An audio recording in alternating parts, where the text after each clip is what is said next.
जनपद पंचायत कुरवाई की मुख्य कार्यपालन अधिकारी सुश्री चेतना पाटिल के खिलाफ क्षेत्र के विधायक हरि सिंह सप्रे खुलकर सामने आ गए हैं। उनके द्वारा मुख्यमंत्री शिवराज सिंह चौहान के नाम लिखे पत्र में मुख्य कार्यपालन अधिकारी जनपद पंचायत चेतना पाटिल के स्थानांतरण की अनुशंसा की गई है। इसके पूर्व कुरवाई नगर में बजरंग दल कार्यकर्ताओं के द्वारा क्षेत्र की एक शासकीय गौशाला जो ग्राम पंचायत बरखेड़ा लायरो के द्वारा संचालित की जाती है, उसमें व्याप्त अव्यवस्थाओं को ठीक करने का मामला लेकर दिया गया ज्ञापन पत्र चर्चा में रहा है। बजरंग दल कार्यकर्ताओं को ज्ञापन पत्र की पावती देने के नाम पर सीईओ जनपद पंचायत चेतना पाटिल के द्वारा अभद्रता किया जाना दर्शाया गया है। जनपद पंचायत के अधीन गौशाला संचालित है जिनकी व्यवस्था की जाना है। अव्यवस्थाएं ठीक करने के लिए बजरंग दल कार्यकर्ताओं के द्वारा नगर कुरवाई में भारी संख्या में कार्यकर्ताओं को एकत्रित करके नगर के मुख्य मार्ग से जुलूस निकाला गया। नारे लगाए गए। शासकीय गौशालाओं की व्यवस्था ठीक से संचालित नहीं हो पा रही है। भाजपा के ही अनुषांगिक संगठन बजरंग दल का समर्थन करते हुए क्षेत्र के विधायक के द्वारा प्रदेश के मुख्यमंत्री के नाम पत्र लिखा गया है। इसकी कॉपी प्रेस क्लब के सोशल मीडिया ग्रुप पर भी डाली गई है। क्षेत्र के अनुविभागीय अधिकारी श्रीमती आरती यादव से जानकारी लेने पर उन्होंने बताया कि जनपद पंचायत की सीईओ चेतना पाटिल को ज्ञापन पत्र सौंपते समय बजरंग दल कार्यकर्ताओं को पावती नहीं दिए जाने को लेकर कोई वीडियो वायरल हुआ है। इसी मामले को लेकर प्रदर्शन हो रहा है। गौशाला में व्याप्त अव्यवस्थाओं की जाँच की जाएगी। ओम प्रकाश आर्य की रिपोर्ट। नगरीय निकायों एवं ग्राम पंचायतों के चुनाव करवाने से भाजपा सरकार लगातार पीछे हट रही है। पिछले 6 माह से चुनाव टालकर जनता की स्थानीय सरकार में भागीदारी रोकी जा रही है। प्रशासनिक अमले के भरोसे संस्थाओं को छोड़कर जनता का शोषण किया जा रहा है। वहीं देश एवं प्रदेश में बढ़ती जा रही महंगाई के कारण भाजपा जन विरोध का सामना कर रही है, जिसके कारण उसका जनाधार तेजी से खिसक रहा है। मध्य प्रदेश में स्थानीय संस्थाओं के निर्वाचन में भाजपा की जमीनी हकीकत सामने आ जाएगी। यह विचार यहां प्रदेश कांग्रेस महासचिव पंडित घनश्याम तिवारी ने यहां पत्रकारों से चर्चा करते हुए व्यक्त किए। भारतीय जनता पार्टी की सरकार के लिए नगरीय निकाय चुनाव में पराजय का भय है और वो यह जानती है कि नगरीय निकाय चुनाव में निश्चित रूप से भारतीय जनता पार्टी की हार होगी और कांग्रेस पार्टी की विजय होगी। इसलिए वो टालम टूल कर रहे हैं। हमारे प्रदेश के नेता माननीय कमलनाथ जी, माननीय दिग्विजय सिंह जी नगरीय निकाय के चुनाव के लिए पूर्ण रूप से तैयार हैं। हमारे कांग्रेस का कार्यकर्ता पूर्ण रूप से तैयार है और सरकार के लिए शीघ्र चुनाव कराना चाहिए। महंगाई ने कमर तोड़ दी है। डीजल पेट्रोल के भाव बहुत ज़्यादा बढ़ गए हैं। स्थानीय क्षेत्रों में कुशासन है और इस समय स्थानीय क्षेत्रों में स्थानीय संस्थाएं जब निर्वाचित हो जाएंगी तो निश्चित रूप से गांव में, शहर में आम जनता के लिए लाभ होगा। आम जनता एक अपने आप को प्रसन्न महसूस। भोपाल में आज नए अखबार और पोर्टल का शुभारंभ किया गया। गौतम नगर स्थित कार्यालय में विधिवत शुभारंभ हुआ। इस मौके पर अखबार के प्रधान संपादक पूनम चौकीकर, संपादक संजय चौकीकर के अलावा कृष्ण गंगेर, ऋषि अतुलकर, दीपक यादव, जय सिंह चौहान, सुरेंद्र श्रीवास्तव, विजय गुप्ता, स्वाति, अजय गोस्वामी, लता सोनी, निकिता, संदीप सहित अन्य गणमान्य लोग मौजूद थे। पूनम जी को जन्मदिवस की हार्दिक शुभकामनाएं देता हूँ। आज उनका जन्मदिवस है। उस दिवस पर आज एक भोपाल में गुत्थी टाइम्स साप्ताहिक पत्रिका का यहाँ पर इनॉग्रेशन किया गया है और उसका सौभाग्य मुझे प्राप्त हुआ है। मैं यही आशा करता हूँ संजय जी से और पूनम जी से और उनकी जो समस्त टीम यहाँ पर जो पत्रकारिता के क्षेत्र में आगे बढ़ने के लिए अग्रसर हुई है कि पत्रकारिता का जो समय आज चल रहा है वह कहीं ना कहीं आपसे और हमसे अछूता नहीं है।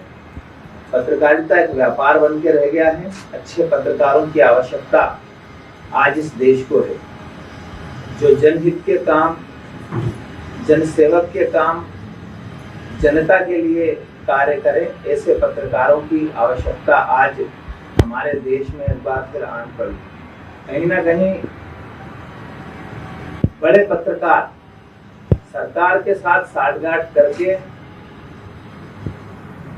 सही जानकारी को छुपाकर गलत जानकारियां आपके सामने और हमारे सामने प्रस्तुत करते हैं, जिसके दुष्परिणाम हमारे देश के लिए भी घातक हैं और हमारे संस्कृति के लिए भी उठा करके। तो मैं यही संकल्प पूनम जी से लेना चाहूंगा कि इस पत्रकारिता के क्षेत्र में एक अच्छा नाम करें, अच्छा काम करें और एक नया साम्राज्य खड़ा करें इस पत्रकारिता के क्षेत्र में। धन्यवाद। कोरोना काल में प्रशासनिक अधिकारियों, मैदानी कर्मचारियों ने जान जोखिम में डालकर सेवा की है।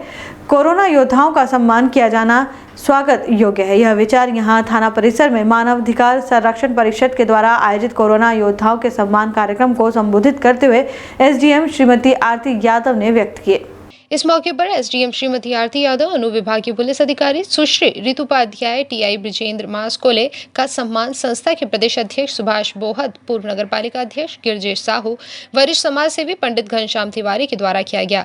वहीं अधिवक्ता ओम प्रकाश आर्य, संतोष जैन, पंचरत्न डॉक्टर फैज मोहम्मद, मिसवाउद्दीन खान, अशफाक खा, भोरासा, राजीव साहू सहित सामाजिक जन के द्वारा कोरोना काल में सेवाएं देने वाले पुलिस थाना कुरवाई एवं महिला एवं बाल विकास परियोजना की आंगनबाड़ी कार्यकर्ताओं व सहायिकाओं को सम्मान पत्र भेंट किया गया।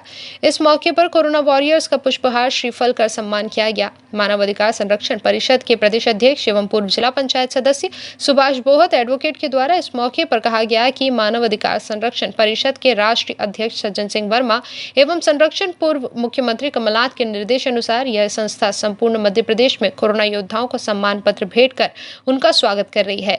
इसी कड़ी में विदिशा जिले के सभी थाना क्षेत्रों में पुलिस अधिकारी एवं कर्मचारियों का सम्मान किया जा रहा है।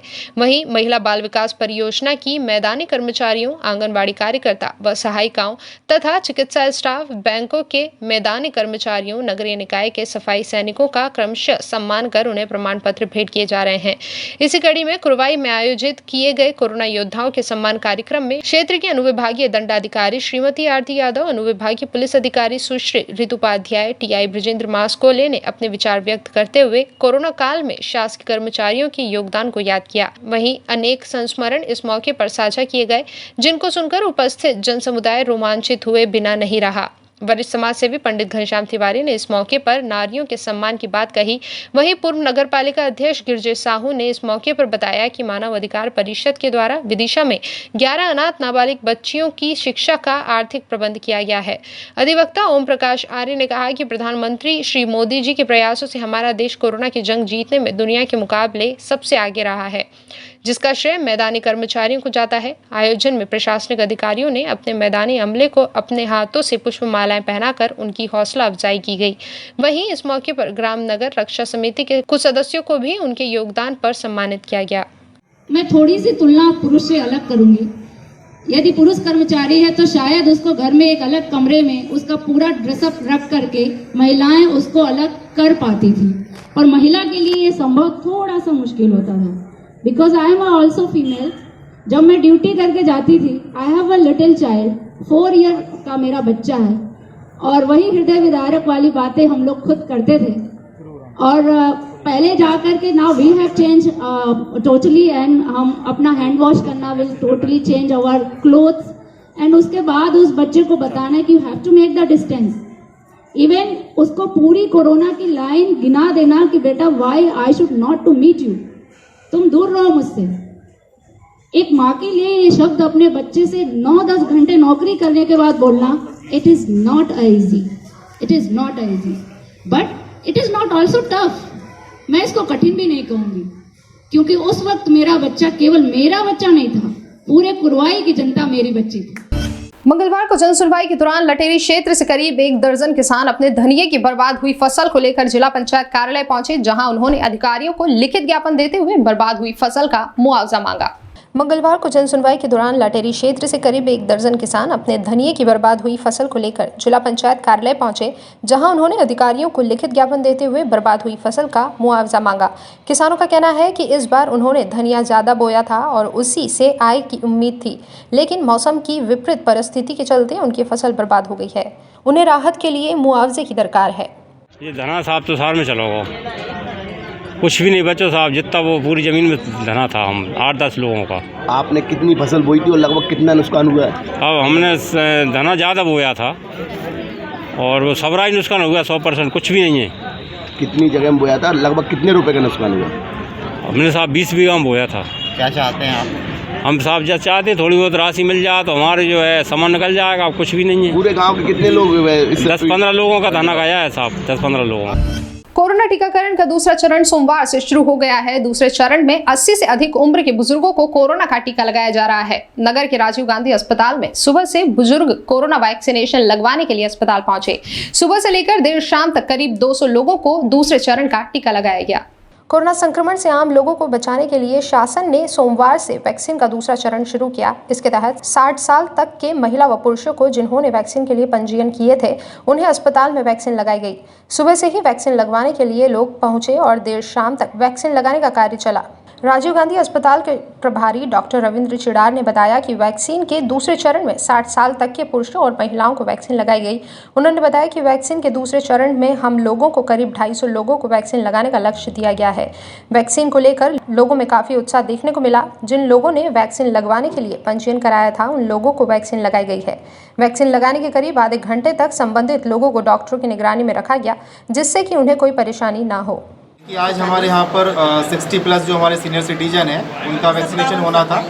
साथ ही 45 साल से लेके 59 साल तक के जो लोग हैं जिनको कि ऐसे लोग जिनको कोई बीमारी है उनका वैक्सीनेशन होना था। ज़बरदस्त उत्साह दिख रहा है, स्पॉट रजिस्ट्रेशन हो रहे हैं और अभी तक लगभग 40 इंजेक्शन लग चुके हैं और लगभग हमारा 250 का टारगेट है, जो कि 70 रजिस्ट्रेशन अभी ऑलरेडी हो चुके हैं।